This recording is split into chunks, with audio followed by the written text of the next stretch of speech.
like with time travel in general, it's just yeah, it's funny when I talk to authors, I'm like, "Did you have a million Post-it notes everywhere?" Like, you have a big, like, white, like, timeline board of I was tempted to have a board, but I am a techie. But I also have this quirk to where if it exists as paper or if it exists as something tiny on my desk, it no longer exists.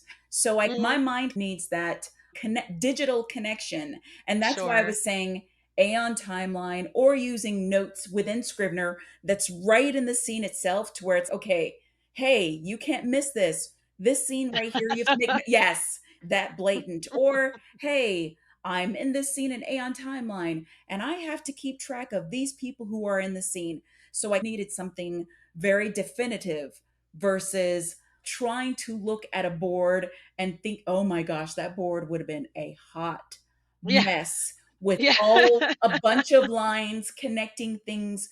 And I tend to try to leave breadcrumbs so that people can see how one timeline connects to another. And so I did give myself a visual representation early on so that I could see how the entire book was structured and the people that travel within it. But anybody who's looking at it's going to be like, this is wild. So it's actually was just easier to have the family tree. And like you said, you could actually see what's coming. So that was one of the powerful things that Cicely had was she could be like, okay, I know who's about to be born. I know who's going to disappear.